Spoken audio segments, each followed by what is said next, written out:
Essas imagens de adultos e crianças agonizando após um possível ataque por armas químicas na Síria chocaram o mundo.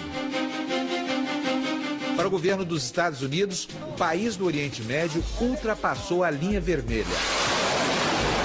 Mais uma vez, Oriente e Ocidente estão prestes a iniciar uma guerra. Sangue que já tem sido derramado há 2 anos no território sírio, entre opositores e grupos leais ao presidente Bashar al-Assad.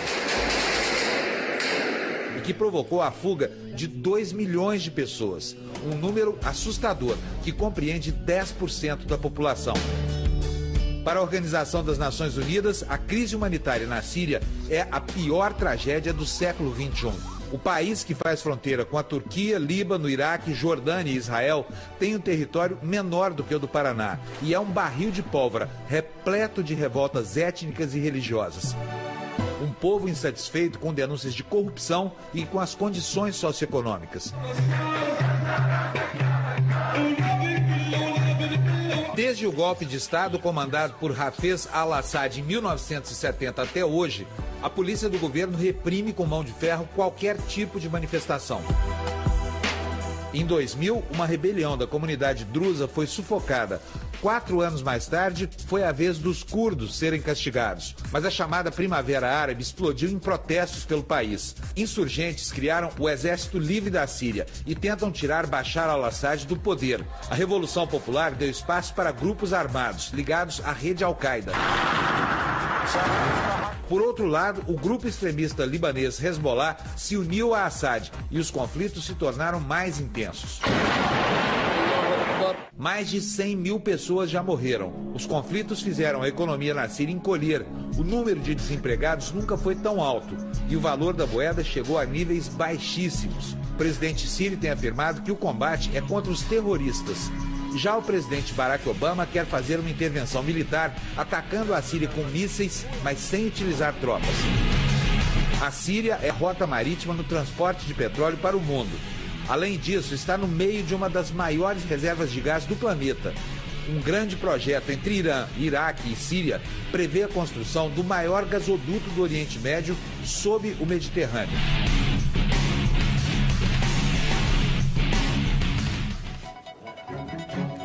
Boa noite. Para falar sobre os desdobramentos dos conflitos na Síria, o Canal Livre recebe a psicanalista Claude Fad Hajar.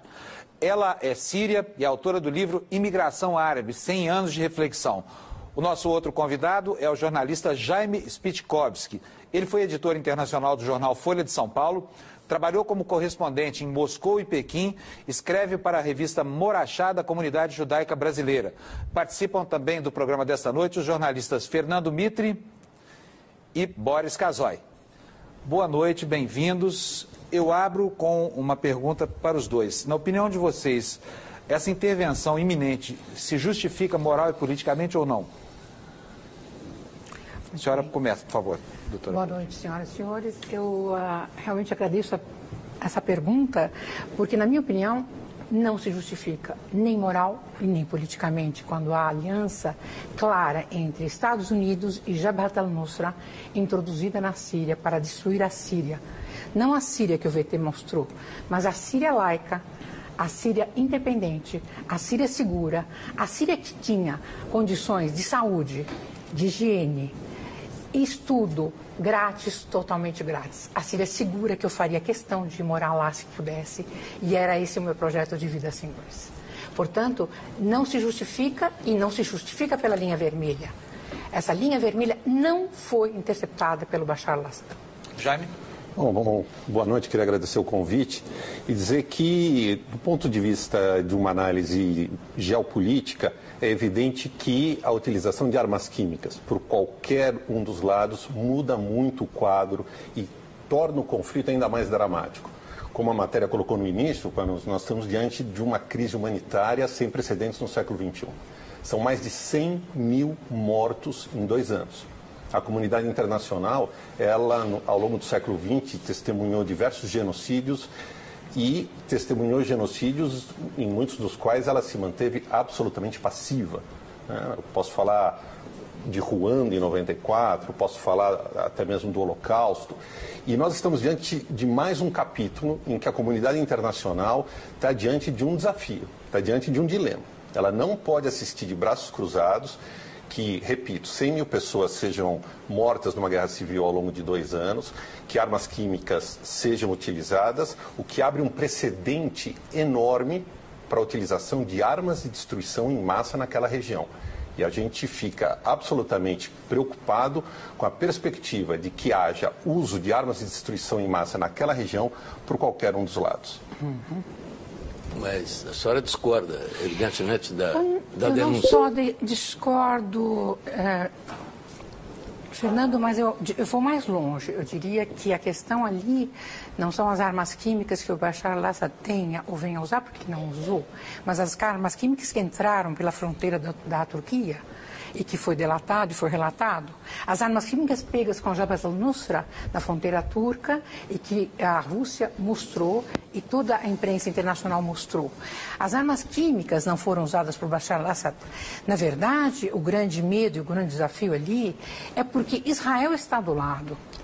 E eu me pergunto se as armas usadas por Israel para atacar a Síria durante 3 vezes, durante este ano, e que corajosamente Bashar al-Assad não revidou, porque teria feito sim aí um grande estrago na região, e ele poderia ter evitado. Essas armas foram nucleares, senhores, nucleares. E isso foi delatado para a ONU, foi relatado para a ONU e está se pedindo a investigação. As armas químicas não são essa linha vermelha. Eu queria até fazer uma pergunta relacionada com isso. O Israel, como é que Israel vê a perspectiva da mudança do governo na Síria? Eu me pergunto se Israel está à vontade com essas forças rebeldes que estão lá tentando tomar o poder. Eu imagino o que Israel deve pensar de um provável governo, de um possível governo dominado por radicais islâmicos e mais a Al-Qaeda por perto.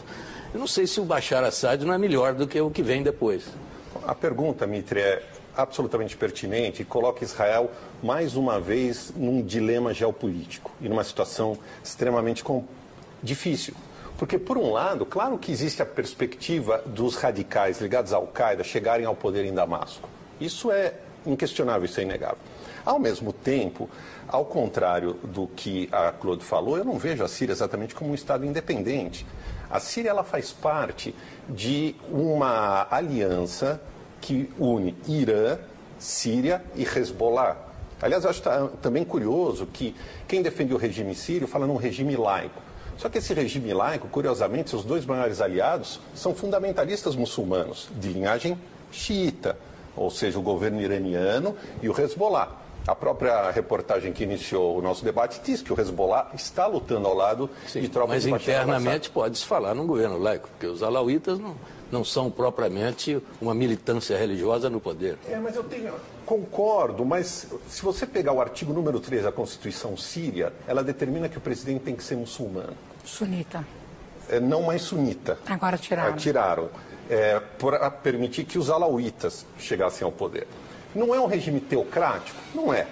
Mas também é um regime que se resume, na verdade, a um Estado, na minha percepção, a um Estado policial, a um Estado que tem o poder concentrado nas mãos de uma minoria, de parte de uma minoria, que são os alauítas, e que governa o país com mão de ferro há 40 anos. É uma dinastia. O pai, Hafez al-Assad, deu um golpe de Estado em 1970, ele falece em 2000 e o poder passa para as mãos dos filhos. E é uma ditadura.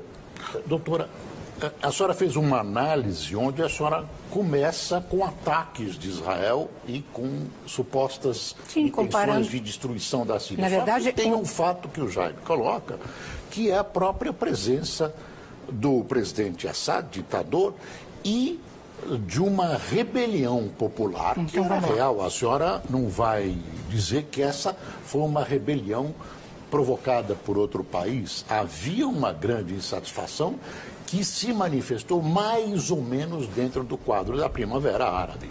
Boris, eu te admiro muito na televisão. Eu adoro que você me instiga assim, a resposta. Mas vamos lá. O que realmente aconteceu na Síria foi um aproveitamento daquilo que se chama uma Primavera Árabe. A Primavera Árabe vai acontecer exatamente quando os países da América do Sul, eles vão aproveitar. Eles e Lula, quem? América do Sul, Mas Brasil... quem aproveitou? Calma que eu vou chegar lá.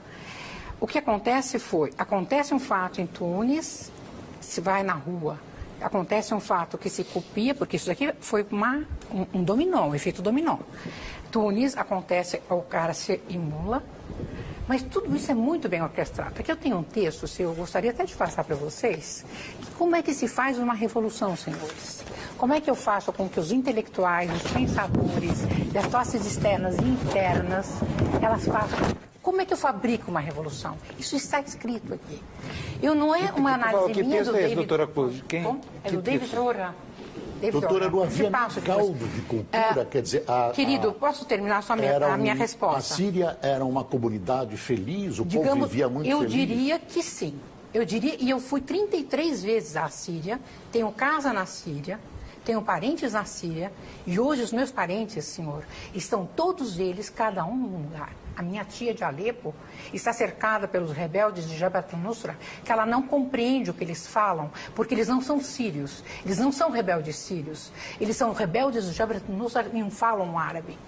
Se falam árabe que nós não compreendemos, porque não é um árabe da Síria, eles vieram todos de fora. Você não tem, eles te dizem, a minha tia diz, literalmente, ela e minhas primas, 1% dos revoltosos não são sírios.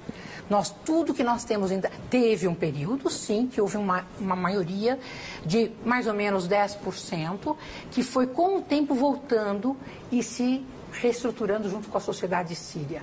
Você teve uma destruição da Síria do mesmo jeito que você teve a destruição do Iraque e do mesmo jeito que você destruiu a Líbia. E essa é uma programação mundial feita pelo grupo Bilderberg e por outros grupos que querem, sim, o domínio mundial. Senhores, nós não estamos brincando, nós estamos falando de coisa séria. Destruir um país, fazer com que 4 milhões de habitantes saiam de suas casas, que as crianças morram, que as mulheres sejam rasgadas as suas barrigas e tirados fetos e pendurados, isso daí só é feito por quem? Por Hafez Assad. Não, senhor, pelos bárbaros que ele introduziu na Síria, pela Jabhat al-Nusra que ele introduziu na Síria, pelos bárbaros que entraram lá dentro. Porque Hafez Assad, quando defende o seu país com o seu próprio exército, eu te digo mais, nossos soldados saíram às ruas agora, quando nós tivemos as passeatas, quando as pessoas Mas a senhora santifica um ditador sanguinário. Querido, não é sanguinário. Você conheceu ele aqui? Esse senhor é. Tratou a Síria como nunca ninguém tratou. Ele fez a reforma política da Síria. Mas que reforma? A política feita durante a guerra, Boris. Não sei se você sabe que isso é muito difícil. Não tem eleições livres, não tem liberdade de expressão, não tem nenhum Quem te tipo disse? de... Claro que Quem não te tem. disse? Nos últimos 10 anos, nós tínhamos 2 bancos funcionando na Síria quando morreu o pai dele. Nós temos mais de 30 bancos. Bancos? Bancos. E o que isso representa? Representa a liberdade de expressão? liberdade econômica. Você não pode ter uma liberdade civil se você não tem uma liberdade econômica. Estava em processo. O problema é que o processo vinha, mas ele já tinha uma cadeia Ele econômica não cumpriu que as Ele, promessas. na entrevista que ele nos deu, ele tinha anunciado uma abertura Aliás, política. eu vou que era até 2010, antecipar essa entrevista. 6 meses Hein, Paulo? depois, Isso. começou a Revolução, 7, 8 meses depois. Foi 30 de junho de 2010. Mas, ô Panunzi, a doutora precisa explicar depois esse grupo que, Esse segundo grupo, ela, organizou é uma- essa invasão da Síria. Esse grupo, na verdade, é um grupo que está... a oposição síria no exterior, paga pelos Estados Unidos, paga pela Inglaterra, pago por parte da Holanda, porque o dinheiro não vem de um lado só, vem por vários caminhos, pelo CFR americano. Eles pagam uma oposição no exterior que alimenta uma oposição dentro da Síria. Existia, não estou dizendo que eles viviam. Eu mesma sou opositora, se você quiser me considerar assim. Eu sou de um partido político que hoje está na Reconstrução Nacional, que é o Partido Político Social Sírio, e que é uma oposição. O Ali Haidar é o presidente desse partido e é um ministro na Síria. Nós somos oposição, sim, mas uma oposição limpa, branca, Nesse sem caso é uma armas. coalizão, né? Nesse caso é uma coalizão. Olha, Agora é já uma que coalizão. falamos, eu vou Agora interromper é uma a senhora coalizão. só um segundinho, nós vamos poder brigar durante mais quase uma hora. Porque nessa entrevista que vocês fazem, essa entrevista aconteceu em 2010. Sim. O presidente da Síria, Bashar al-Assad, concedeu essa entrevista exclusiva aqui para o Canal Livre. E nessa entrevista ele afirmou que não apoia organizações, mas causas, como por exemplo a causa da Palestina. Nessa época, Bashar al-Assad mostrou simpatia pelas intenções do presidente americano Barack Obama, mas ele culpou as instituições americanas pela falta de aproximação entre os dois países. E nós vamos ver agora trecho dessa entrevista.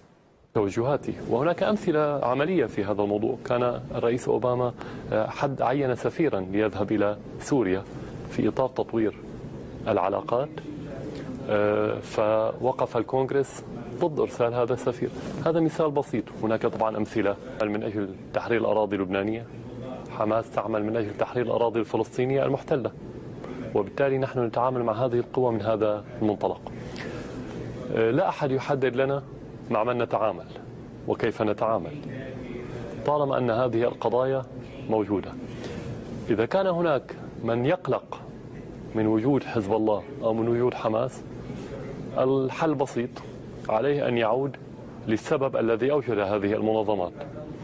هذه المنظمات وجدت بسبب الاحتلال، لم توجد لأن الشعب أو لأن هناك دولة أرادت أن توجد منظمة. هذه المنظمات لديها قاعدة شعبية كبيرة في بلدانها، لم توجدها سوريا ولا إيران كما يصوروا.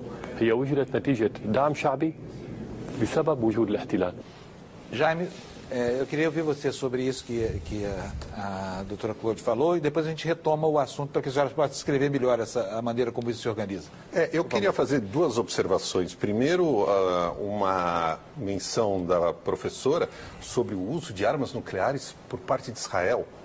Eu confesso que estou absolutamente chocado, porque eu não li isso em lugar nenhum e não acredito que a utilização de armas nucleares de parte de Israel teria passado despercebido de boa parte da comunidade internacional. Número um.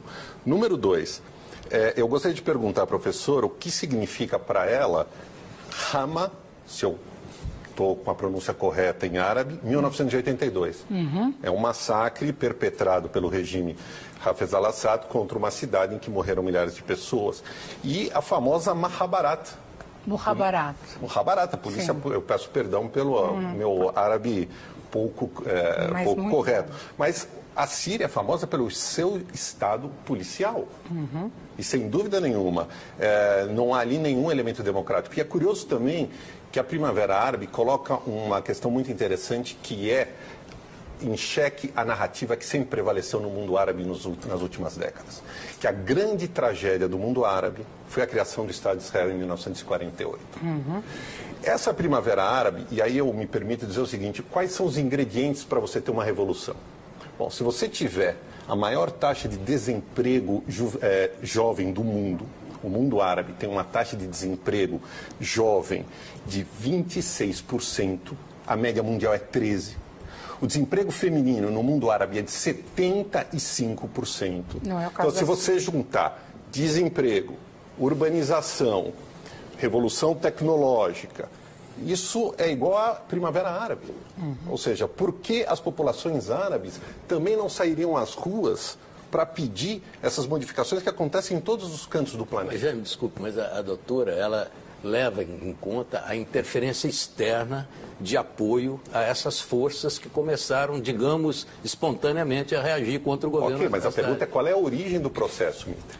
O processo, a meu ver, começa espontaneamente e como um processo histórico, mas depois ele é fortalecido pelas forças externas. Claro, nós estamos ainda mais num cenário internacional. Sem dúvida. É claro que há que presença de forças externas e há interesses enormes. Isso não há dúvida. Não, mas depois da agudização do conflito, entram, se materializam as interferências. Eu estive na Síria em 2008. Em 2008, eu fui convidada por um partido que estava se formando na Síria, na clandestinidade ou não, e a fazer parte desse partido. Eu fui visitar Hama, citada aqui. Foi um reduto sunita, puramente. Eu sou uma mulher cristã, fui levada por uma pessoa sunita que eu conheci, que era um negociante. Eu acho que naquele momento eles me viam, na verdade, ainda como opositora ao regime. E, na verdade, eu sempre tive muita paixão pela Síria. né? E eu tinha, pela minha paixão pela Síria, a minha crítica, porque quando você gosta, você também vê defeitos e você também pode criticar. E eu queria o melhor para a Síria. E eu podia... me dava esse direito de fazer as minhas críticas. E eu fazia as críticas em alto e bom tom e nunca fui reprimida, Boris. Na Síria e muitas vezes na televisão síria. A senhora considera o governo sírio um governo corrupto? Eu considero que parte do entorno do governo é corrupta, sim. Como nós temos corrupção no Brasil, como nós temos corrupção em todas as partes do mundo, inclusive em Israel, nós temos sim na Síria corrupção. E se não fosse a corrupção, Dimitri, nós não teríamos a entrada de armas que ficaram estocadas dentro dos túneis, por debaixo da terra. Porque quando foram se construindo os hotéis e as coisas maravilhosas que Catar e a Arábia Saudita construíram na Síria, por debaixo tinha túneis cheios de armas, que passavam carros blindados, e não se sabe como que a Síria, este monstro que você escreve, Boris, que você diz que é um Estado policial, se realmente era um Estado policial, ele teria visto isso. Eu só posso justificar isso pela corrupção. Senão, nós não teríamos as armas entradas do jeito que entraram. Entraram, sim, e pela corrupção. O fato de ter corrupção não justifica a destruição do país, de suas instituições. E eles não destruíram as instituições sírias. Isso segurou. O que segurou a Síria foi o seu exército e suas instituições. E seu povo que ama a sua terra. Se existe alguma coisa que diferencia, por exemplo, a Síria da Guerra Civil Libanesa, foi que quando se pergunta para um sírio, você é sunita, alauíta ou xiita, ele vai te dizer, eu sou sírio. Ele não vai dizer, eu sou sunita. Você está insinuando que os libaneses não são patriotas como os sírios? Não estou insinuando, senhor. Eu também sou libanesa, também amo o Líbano. O problema é outro. Eu estou dizendo que a primeira coisa que caiu no Líbano foi o seu exército. O exército na Síria em 2 anos e meio não caiu. Se não caiu, foi graças ao apoio popular que o Bashar tem. Se ele tem tanto apoio popular, por que nunca se ouviu falar em eleições livres? Simplesmente porque talvez naquela região se pense diferente do que se pensa no Ocidente. Isso é uma desculpa. Não, senhor, eu não acho que é uma desculpa. Claro, eu não acho que eu devo estar colocando a democracia que eu acredito bipartidária que nós temos no Brasil e a democracia bipartidária que nós temos nos Estados Unidos como modelo a ser seguido pelo mundo. Não precisa ser seguido, mas eu não entendo assim. Mas não precisa ser questões culturais. Ditador. Veja só, se ele era um ditador, ele é um ditador que fazia feliz o seu povo. Muito mais infeliz está esse povo hoje, depois da interferência de Jabhat al-Nusra, que considerada da Al-Qaeda e contra os Estados Unidos e colocada na lista negra dos Estados Unidos, hoje ela se alia junto com os Estados Unidos para um ataque. Exatamente o que eu ia perguntar ao Jaime. Como é que você vê isso? Esse grupo rebelde que está infestado de Al-Qaeda, de radicais islâmicos, com o apoio dos Estados Unidos? Bom, esse é mais um dos paradoxos que os Estados Unidos têm de enfrentar. Ou seja, como, ao mesmo tempo, enfraquecer o grande inimigo estratégico dos Estados Unidos na região, que é o Irã. Nós não podemos esquecer, gente, que toda essa crise tem também um pano de fundo chamado a questão nuclear iraniana. Claro. E a grande preocupação de Israel. E esse é o grande tema também geopolítico do ano. E a questão petrolífera também. E a questão petrolífera. Antes de falar sobre o pano de fundo, eu gostaria de trazer para a discussão aqui um outro assunto que é sobre a legitimidade dessas acusações sobre o uso ou não de armas químicas, quem foi que usou as armas químicas, quais são os indícios na opinião de vocês. O jornalista Zevig Velder acredita que o ataque por armas químicas na Síria não partiu de uma decisão unilateral. Vamos ver o que ele pensa. Em primeiro lugar, é preciso considerar que lançar gás venenoso não é tão simples como lançar gás lacrimogênio ou bala de borracha, como a gente tem visto por aí. Em primeiro lugar, a preparação do gás venenoso é demorada, é complexa e requer alguns dias. Inclusive, diz-se que o Serviço Secreto de Israel detectou a preparação desse gás venenoso e até avisou os Estados Unidos. Provavelmente, nessas linhas cruzadas, isso foi parar em alguma gaveta de algum lugar que ninguém sabe, perdeu-se por aí. Mas, de qualquer maneira, eu acho muito pouco provável que um capitão, um coronel, um general que seja, tenha dado ordem para espalhar gás venenoso. Isso tem que vir do mais alto escalão. E, nesse caso, o mais alto escalão é o Assad, é o Bashir Assad, ele é o mais alto escalão. Acontece que, na circunstância atual, ele é tão pressionado pela Rússia e pelo Irã que ele dificilmente tomaria esta iniciativa se não tivesse o aval da Rússia e do Irã. E outro dia, uma declaração do próprio Bashir me chamou muita atenção, ele dizendo que iria até o fim, mesmo que isso provocasse uma terceira guerra mundial. Essa alusão à terceira guerra mundial é uma alusão clara à interferência da Rússia no que está acontecendo no momento na crise da Síria. Então, não resta dúvida nenhuma de que houve um conluio de altíssimos escalões no espraiamento desse gás venenoso. E isso coloca a Rússia de novo com um pé importante, com uma interferência importante no Oriente Médio, algo que não acontecia nos últimos 20 anos. Doutora Cláudia, queria começar... Ele não tomaria jamais essa decisão neste alto escalão. E ele não precisa da Rússia e do Irã como apoiadores ou não para essa questão, porque ele não mataria o seu povo. Vejam, senhores, nós estamos falando de armas químicas. Essas armas químicas foram, na minha opinião, se vocês querem saber, foram feitas por um terceiro elemento. Não foram os rebeldes sírios, não foram os sírios do governo, foi um terceiro elemento, que pode aí estar o Mossad, pode estar aí o Jabhat al-Nusra, pode estar aí o Pentágono americano, pode estar aí quem vocês quiserem. Um terceiro elemento e não um segundo elemento, porque nós temos dois elementos, se nós vamos considerar que nós temos os rebeldes sírios de um lado, os sírios, não do Jabhat al-Nusra, e temos o governo sírio com seus soldados defendendo o seu governo e defendendo o seu povo, porque é o povo da Síria que chama eles. Quem chama os soldados do Bashar al-Assad é o governo. Acabou de ter um ataque agora, neste momento, não tem 10 dias, no Crac de Chevalier. Quem conhece a região sabe que é uma região totalmente de cristãos. Morreram 35 cristãos massacrados pelos rebeldes da Frente al-Nusra que estavam dentro do Crac de Chevalier. Desceram e metralharam eles. Desceram de lá de cima e metralharam eles. Isso não foi com gás, foi com metralhadoras. Cristãos, por que introduzir?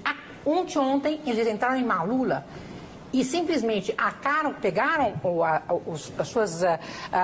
e começaram a metralhar todo mundo dentro da praça de Malula. Malula é um centro cristão, né, que para nós é sacro. Malula e Saidneia são duas regiões sacras para nós.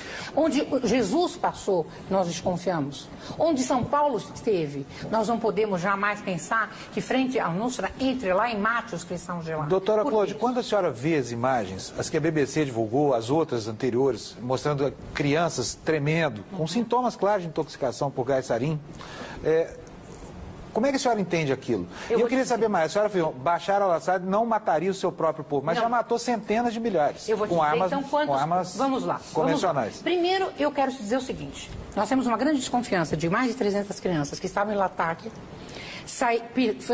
estão perdidas em Latakia. Os pais perderam essas crianças e foram encontradas dentro de um refrigerador com gelo. Passou na internet de que essas mesmas crianças são as mesmas crianças e as fotos que foram do gás sarin. Foram as mesmas fotos colocadas de um lado e do outro. Você tem a manipulação da mídia feita pela Al Jazeera, pela Al Arabiya, por vários vídeos de TVs, que nós sabemos muito bem que passa pela internet. Eu me pergunto até por que eles fazem o que fazem. Aquele homem que pegou e abriu o peito do outro e comeu o coração dele, que todo mundo viu na internet, por que alguém faz um negócio desse? Faz porque eles cobram por cabeça, senhores. Essas pessoas são pagas, são mercenários, pagos para matar o povo sírio de uma forma atroz, para fazer com que a comunidade internacional interceda e venha e entre. Acontece que, por enquanto, o Bashar al-Assad está defendendo seu povo Professora, sírio. Aliado com Hezbollah. Aliado com a Hezbollah. Eu não digo que a Hezbollah não tenha entrado para dar aliança ao povo sírio. Por que não? Professora, não tem anjo nessa guerra. Não acho que haja anjo nessa guerra. Ninguém acha que tem anjo. Ninguém está defendendo os rebeldes. Eu acho que o que tem nessa guerra é muito gás. Obviamente tem sido extremamente... O que tem nessa guerra é muito gás e não é Mas isso não santifica. A impressão que dá é que a senhora quase considera o ditador Assad como um santo. Primeiro, para mim, ele não é ditador. Para você, é ditador. É ditador a porque não imprensa foi internacional, eleito, não foi eleito. ela diabizou o Bashar al-Assad, não é de hoje, de 2003, quando ele não aceitou entrar na guerra contra o Iraque. O pai dele, em 91, entrou. E matou um monte de gente também. Quem? O pai dele. O pai dele matou 2.000 pessoas, conforme relatório do Pentágono. 40 mil. Fala-se de 20 e de 40. E o relatório em inglês eu te passo, Boris. Vou interromper uma vez mais. Quero agora mostrar para vocês o que é o caso de Hama que está se referindo. A gente volta já no assunto. O jornalista Roberto Godoy faz uma análise da família Assad. Vamos ver. O que se sabe a respeito dele é que ele é um presidente relutante, né? Ele não era o sucessor do pai, escolhido pelo pai, o Hafez, que é o sujeito que inventou esta Síria que conhecemos, né? O sucessor do pai era o filho mais velho, chamado Bassel, que foi preparado para ser o presidente. Sofreu um acidente de automóvel absolutamente rotineiro, idiota, e morreu. O outro filho, que é um militar, Maher, é considerado quase um sociopata. Cruel, violento, e é o pior tipo de sociopata, que é o sociopata competente. Ele tem um conhecimento do que faz, ele é um militar, até onde se sabe, até considerado eficiente. O Bashar foi então escolhido como sucessor no momento em que ele, já tendo prestado o serviço militar, já médico, oftalmologista, passou pelo serviço militar e estava morando outra vez na Europa para fazer uma especialização em cirurgia, em microcirurgia. E aí teve que assumir o país. Veja, por todas essas informações, um homem educado na Europa, essa coisa toda, ele com certeza, é um homem disposto à negociação. O que não é permitido pelo irmão, que tem o general Maher, que tem grande ascendência sobre ele. Bem, nós vamos continuar a discussão depois do nosso intervalo comercial, que vai ser bem rapidinho, e nós voltamos já. Então, até daqui a pouco.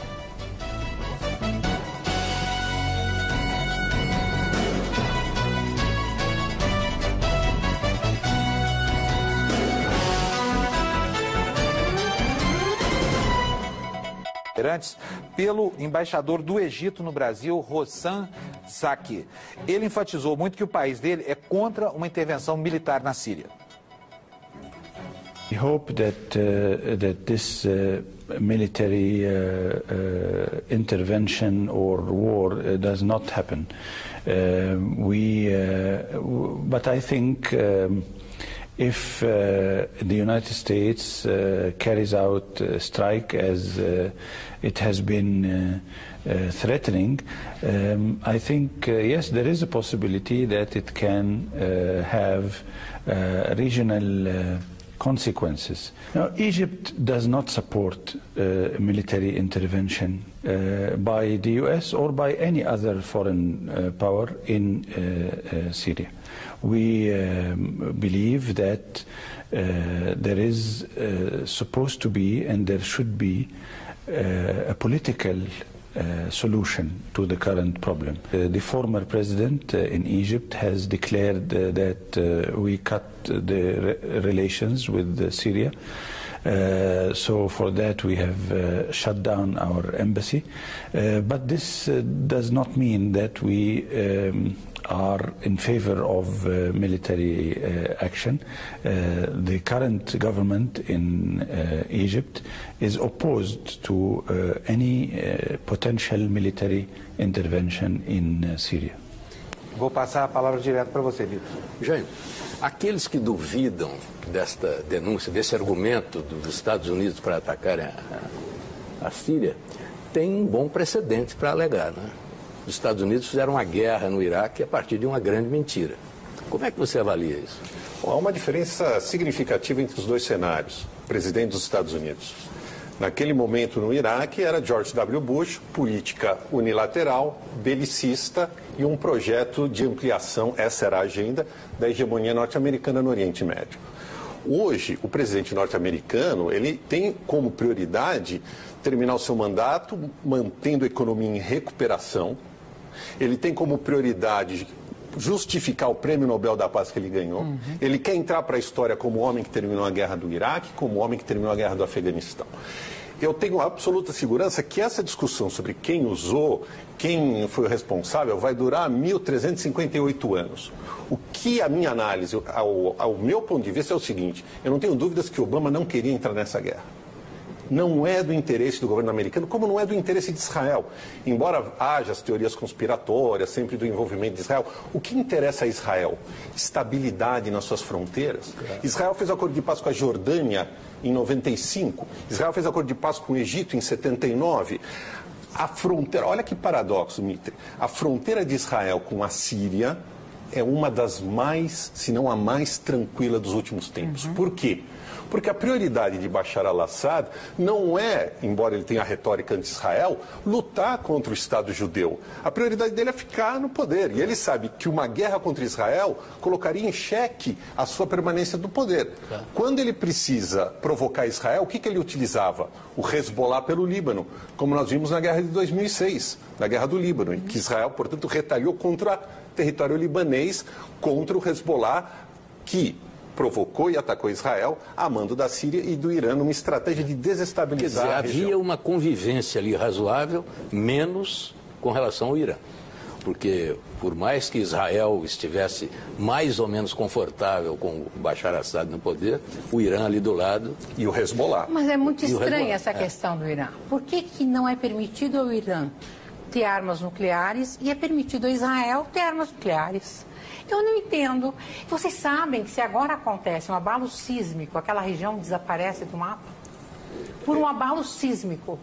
Simplesmente, e essa análise foi feita por um sírio durante uma palestra que eu assisti em Damasco, quando a gente discutia a questão de, eu acho que um meteoro que viria, não sei o que, em 2011, eu não lembro mais, mas era 2011, fevereiro de 2011, eu estava na Síria, em Damasco, e assisti essa palestra. Ele falou, é muito pior que aconteça um abalo sísmico, né, que pode destruir realmente toda a região, do que realmente acontecer de alguma coisa do planeta, do céu descer sobre a Terra. Portanto, a minha preocupação são muito mais as armas químicas, as armas nucleares israelenses, do que as supostas e possíveis fabricações de armas nucleares iranianas. Bom, eu queria colocar, professora, que Israel é um país completamente atípico, porque não há entre os 193 integrantes das Nações Unidas nenhum país que tenha a sua existência ameaçada. Faz parte da política externa iraniana, está no papel, destruir a entidade sionista. Faz parte, mas não Israel, faz parte do Hezbollah destruir Israel. Até pouco tempo atrás, Gamal Abdel Nasser, presidente do Egito, falava em jogar os judeus ao mar. Ora, Israel vive uma situação atípica e, portanto, procura se defender. A doutrina militar que ela israelense não consegue conceber a ideia da construção de um Estado palestino do lado dela. É tão atípica que ela não tem fronteiras seguras e ela não tem na Constituição dela quais são os seus limites geográficos. Por quê? Porque ela não tem limites, é um país sem limites. Ele nunca aceitou nenhuma das condenações da ONU no Conselho de Segurança ou fora dele. Nós estamos aí ainda aguardando qualquer dia que Israel ainda aceite um Estado palestino, a volta dos refugiados, Jerusalém como capital da Palestina, entende? E a volta das fronteiras de 67. Por que Israel se considera um país acima da lei? Por que ele pode sim ter armas nucleares? Irã não pode.